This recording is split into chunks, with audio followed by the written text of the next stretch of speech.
Hi everyone, it's Niamh here and welcome to my art journaling channel. Today we're doing a super simple page using some masks and some napkins. So I found this napkin, someone had it on their table and I asked if I could take it home with me because I'm that kind of person. And I'm just going to glue it down onto one of my pages in my blue journal. So I'm just covering my page with some gel medium. Then I'm going to pop down the tissue. And you can sort of move it around and make sure you don't have any wrinkles in it. Even if it does have wrinkles, it doesn't really matter, or a tear. Just be gentle as you're doing it, and glue it down onto your page. So I've got the gel medium underneath, and then I've obviously got some gel medium still on my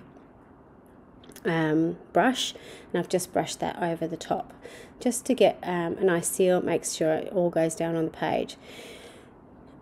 So while I was doing this, I wasn't 100% sure what I was going to do, but I just received some beautiful new masks from Scrap FX, which is an Australian company, and they're gorgeous bird shapes, and they reminded me of the birds that were on this page already.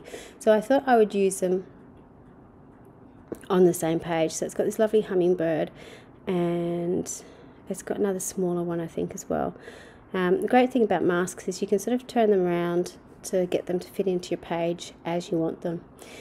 Now, this is with masks, it's always the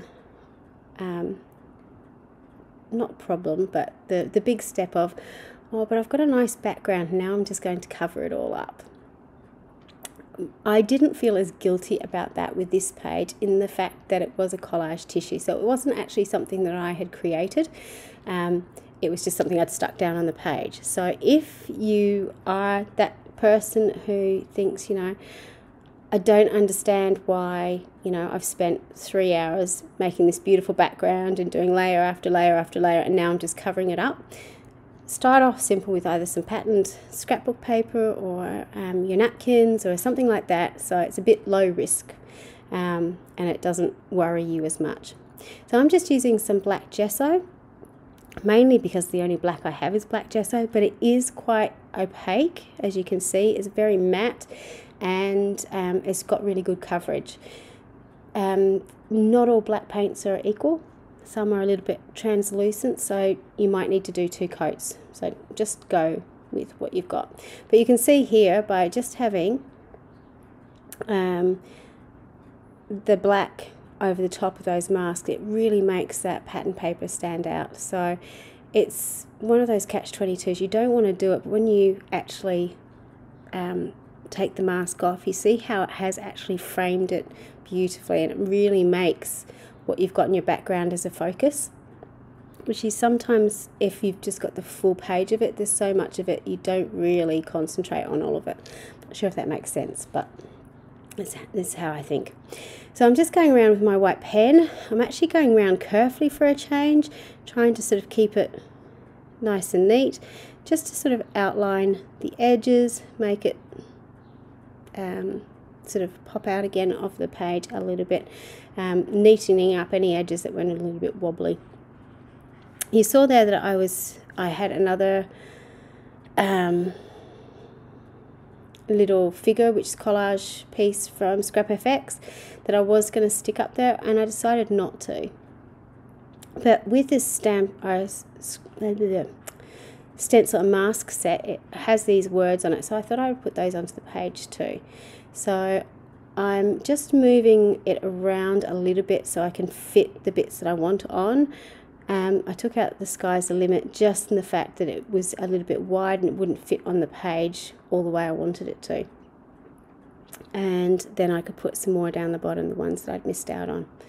So, with stenciling, as with stamping, you don't have to use the stencils the way they were intended, so to speak. If you want to, use part of the text or half the text, or change the order of the words around, you can do that. You can do whatever you want to with your work, because it's yours basically. It's just a tool.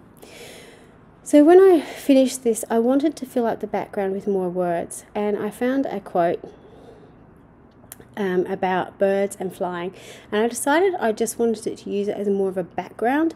So I just repeated the quote over and over and over again. So it's been repeated a number of times on the page just to fill in the extra spaces. So I've got that repetition of the white. I'm not writing very neatly.